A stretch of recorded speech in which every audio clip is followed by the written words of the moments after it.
Je ne veux pas perturber mes chevaux. Ce sont des proies. Je ne les agresse pas. Je ne les attaque pas de front. Je veux que leur mental suive en fait. Si on va trop vite, leur mental ne suit pas. Si je veux que leur mental suive, il faut que j'aille à leur rythme, à eux. Et donc avec des étapes. Je les fais avancer étape par étape, petit pas par petit pas. Ce soir, on va parler de débourrage.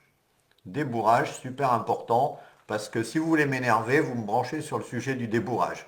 Il n'y a pas de souci, il y a deux sujets qui m'énervent, c'est l'éthologie et le débourrage. Et je parle de l'éthologie scientifique, hein, qui est mélangée à l'équitation éthologique. Donc souvent les gens ne font pas la distinction, ça me met dans une mauvaise humeur, mais là on ne va pas parler de ça aujourd'hui. Comment vous voyez le débourrage d'ailleurs? À quel âge on débourre un poulain? Pour vous, à quel âge, quel est l'âge idéal pour débourrer un poulain? Souvent, quand je discute avec des personnes, elles me disent, mon cheval est trop jeune pour être débourré. Je dis, ah bon, il a quel âge? Bah, il a 3 ans et demi, il a 4 ans, il a 2 ans et demi, enfin bref, chaque fois, je dis, mais pourquoi il est trop jeune pour être débourré en fait? Ah bah ouais, mais physiquement, il n'est pas prêt. Mais c'est quoi être prêt physiquement pour être débourré? Ça veut dire quoi, en fait, concrètement? Ça veut dire qu'un poulain de 2 ans ne serait pas capable de supporter le poids du cavalier.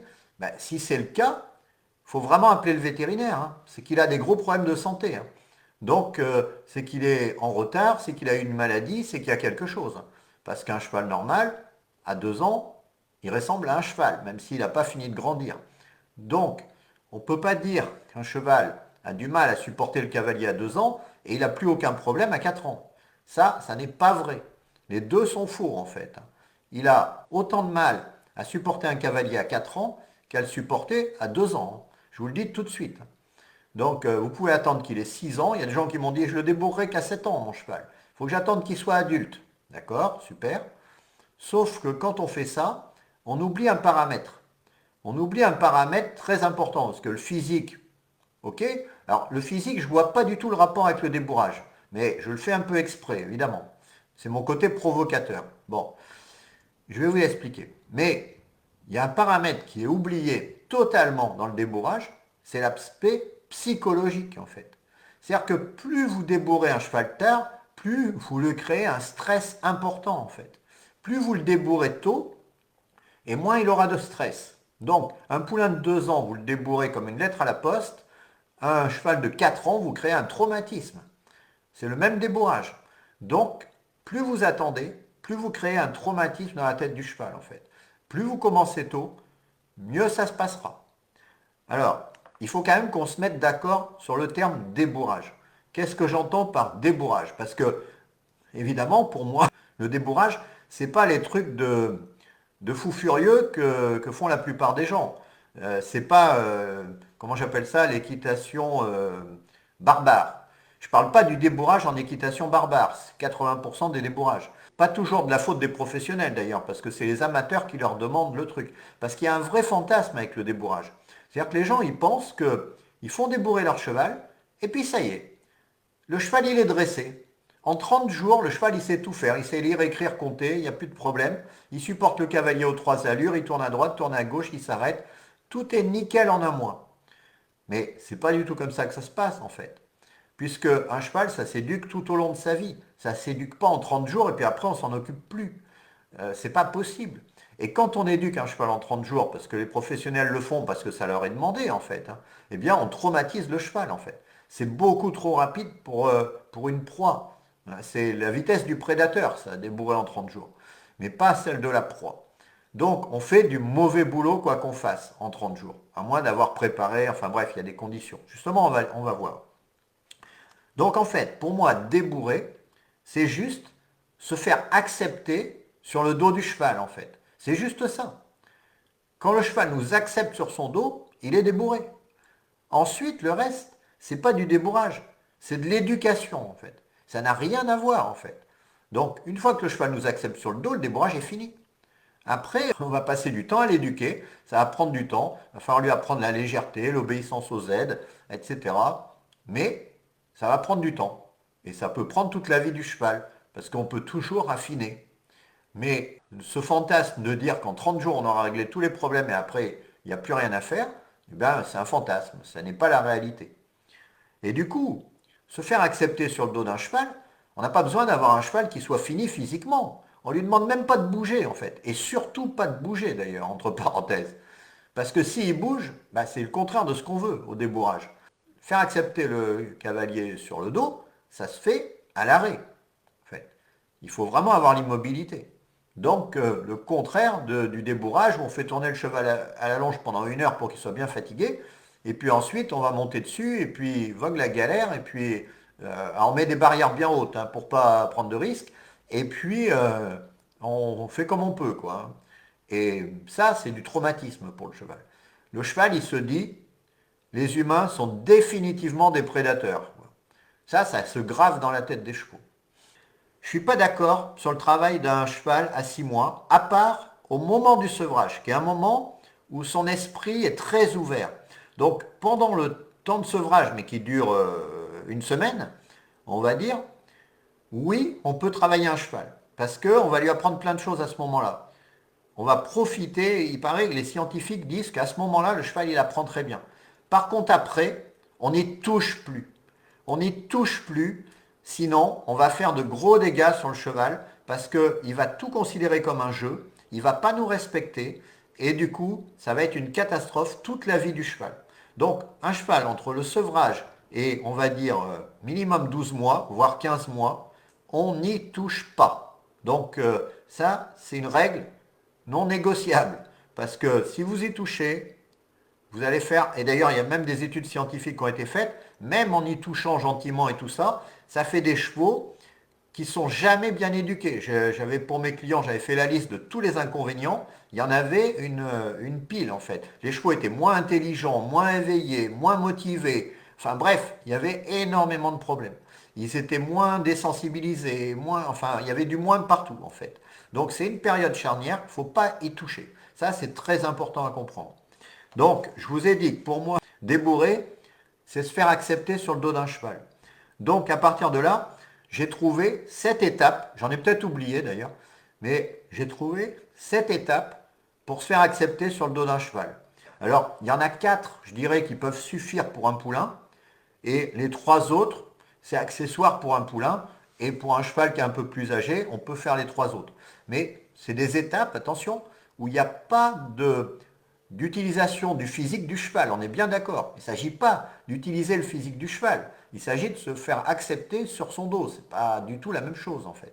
Alors là, on fait du travail pratique parce que cette étape pour un débourrage, juste pour faire accepter le cavalier sur le dos, ça montre qu'on peut décomposer très fortement. Et la décomposition, c'est la base avec les chevaux. Les proies fonctionnent en décomposition, pas en allant direct droit au but. Et c'est le P de la progressivité de la méthode SPM. Donc très important en fait. C'est l'étape 1.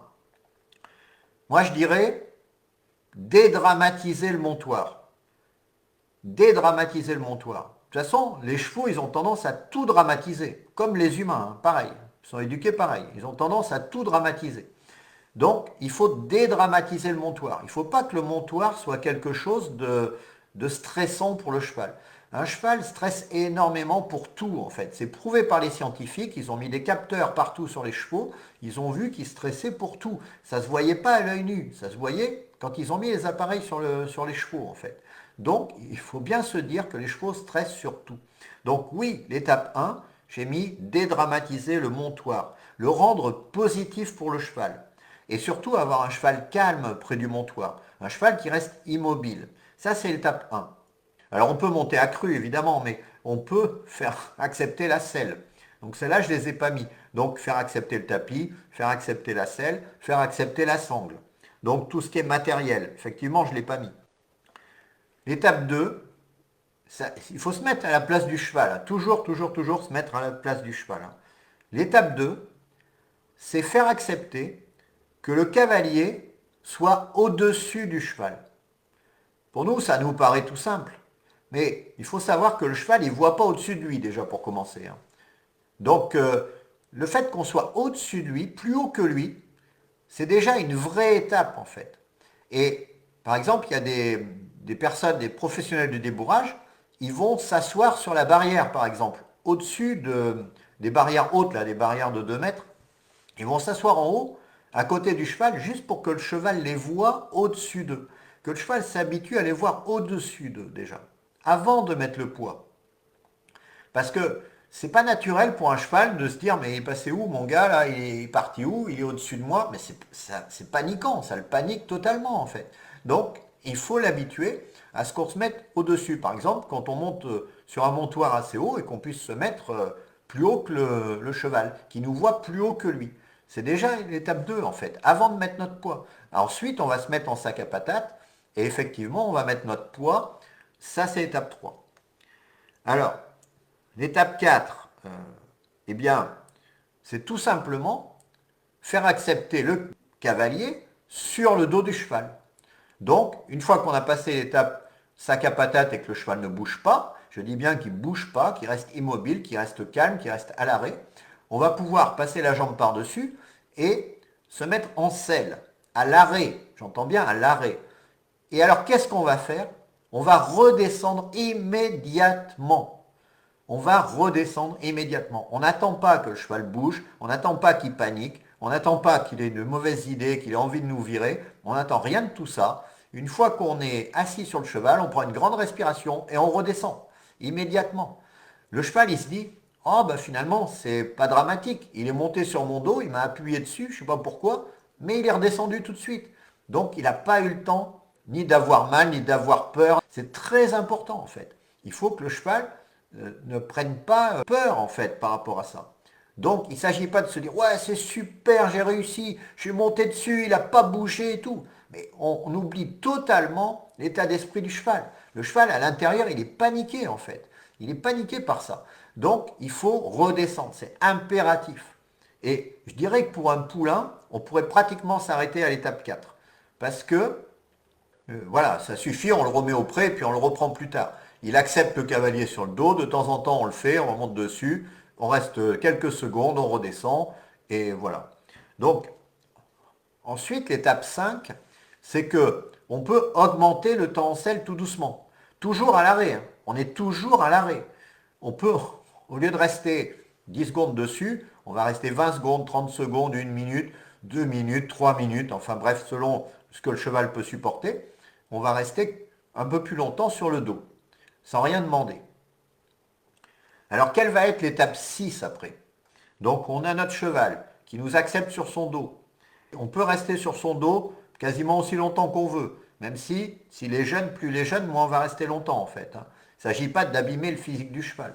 L'étape 6, elle se passe toujours à l'arrêt. Pour l'instant, on n'a pas fait un seul pas en avant, hein, je vous signale. Au contraire, on a travaillé l'immobilité, l'immobilité et l'immobilité. C'est pas naturel de rester immobile pour un cheval. Donc l'immobilité, ça se travaille. Mais c'est le premier travail qu'on doit faire et c'est peut-être le plus important. Avoir un cheval qui reste immobile. Donc, l'étape 6, une fois que le cheval reste immobile, c'est lui apprendre les flexions latérales. Alors on peut les lui avoir appris, c'est même conseillé, de lui avoir appris à pied avant. Comme ça, c'est plus facile. Et l'étape 6, c'est toujours à l'arrêt, on lui apprend les flexions latérales. Et on lui apprend le déplacement des hanches et on lui apprend le déplacement des épaules. Léger déplacement des hanches, léger déplacement des épaules. On est toujours à l'arrêt. On n'a pas encore fait un pas en avant en fait. Et c'est que à l'étape 7 qu'on va pouvoir faire un pas en avant. Et ce pas en avant, c'est-à-dire que ces exercices de flexion latérale et de déplacement des hanches et de déplacement des épaules, eh bien on va le faire au pas. Et une fois qu'on a fait tout ça, votre cheval, il est débourré et il est même très avancé. Parce que il connaît la main, il connaît la jambe, il sait qu'une jambe c'est pour déplacer les hanches, 2 jambes c'est pour avancer, une main c'est pour plier l'encolure, 2 mains c'est pour arrêter. Il connaît tout ça et donc il est très avancé. Et on ne l'a absolument pas stressé. Il n'a rien fait d'autre que de rester au pas, de rester tranquille, de rester dans le calme. Et à partir de là, on pourra ensuite travailler au trot de la même façon. Mais si vous avez bien fait le travail au pas, le travail au trot et au galop, ça sera une simple formalité. Parce que votre cheval, il aura été éduqué. Vous n'aurez pas de problème après pour les autres allures. Mais si vous ne faites pas ça, si vous sautez des étapes, eh bien votre cheval, il va vous poser des problèmes au trot, il va vous poser des problèmes au galop, il va vous poser des problèmes à toutes les allures. Et il ne restera pas immobile, en plus de ça. Et il ne restera pas calme au montoir. Donc tout ça, ce n'est pas une histoire de débourrage à la cow-boy, comme on voit aux États-Unis, mais c'est une histoire d'avoir un cheval qui est bien éduqué, en fait. Et un cheval qui reste serein dans sa tête, pour qui c'est un challenge de rester immobile, mais qui n'a pas peur du cavalier, qui n'a pas peur de la selle, qui n'a pas peur de la sangle, qui n'a pas peur du montoir, qui reste immobile à la demande, etc. Et tout ça, ça fait partie de l'éducation, et c'est même le plus gros de l'éducation, en fait. Quand ça, c'est bien réussi, quand un cheval est bien éduqué au pas et à l'arrêt, comme faisait Baucher, eh bien, il est éduqué pour tout. Et Baucher l'avait prouvé. Il éduquait ses chevaux à l'arrêt, ensuite il continuait au pas, puis quand il avait le cheval parfait au pas, il faisait au trot et au galop, et ensuite il allait au cirque. Ça lui prenait 3 mois en tout et pour tout, du débourrage jusqu'au cirque. Et quand il était au cirque, c'était pas pour faire semblant, hein. C'était avec des vrais airs d'école. Donc, le cheval avait tout appris à l'arrêt et au pas. Voilà tout ce qu'on peut faire avec un débourrage sur un 2 ans. Parce que travailler à l'arrêt pendant quelques secondes, n'importe quel 2 ans, il peut le faire. Ou alors, il a vraiment des problèmes physiques. Mais sinon, ou un retard de croissance énorme. Mais sinon, n'importe quel 2 ans, on peut faire ça. Et par contre, si on veut le faire à 4 ans ou à 5 ans, le cheval, il a son caractère, il n'a pas envie de rester immobile, ça va être bien plus compliqué. Bien, bien plus compliqué. En tout cas, c'est mon avis. Et c'est l'avis des professionnels qui débourrent beaucoup de chevaux, parce que quand ils débourrent à 2 ans, ils disent que c'est 100 fois plus facile que quand ils débourrent à 4 ans. Ils n'ont vraiment pas du tout les mêmes difficultés. Mais évidemment, il faut respecter le physique du cheval et pas vouloir faire un débourrage comme on voit, où on tourne le cheval à la longe pendant 1 heure, alors qu'en fait, tourner à la longe, ça lui détruit son physique, on est bien d'accord, surtout un jeune, ça détruit les articulations, le squelette, enfin bref, ça a plein d'inconvénients de tourner à la longe, surtout quand on tourne à la longe comme pour faire de la voltige, c'est-à-dire toujours au même endroit, à la même place. Alors au pire, en plus, on ajoute un enraînement, pourquoi pas. Donc là, au niveau musculaire, on est sûr d'en rajouter une couche. Comme ça, le cheval, non seulement il est mal au niveau osseux, tendineux, mais il est mal au niveau musculaire. Il a des muscles qui sont bouillis, raidis et tout ça. Et puis, une fois qu'il est bien cuit, on va monter dessus. Le pauvre cheval, il se demande ce qui lui arrive. Il dit, ces humains, ils sont complètement fous, en fait. Et il n'a pas tort. Donc, voilà. Alors, j'exagère un peu, je grossis le trait, parce que tous les débourrages ne se passent pas comme ça. Puis, il y a des vrais professionnels du débourrage qui sont très fins, très délicats, qui prennent leur temps, etc. Mais globalement, dans 80% des cas, ça se passe mal. Et d'ailleurs, après, on se retrouve avec des chevaux, comme ma jument Maya, qui a la phobie de la selle, qui a tout un tas de problèmes, qui m'a éjecté au montoir la première année que je l'ai eu, etc., etc. Parce que l'éducation n'avait pas du tout été faite correctement. Bon, après, venait de l'étranger, hein, c'est pas en France, mais n'empêche que c'est le même problème.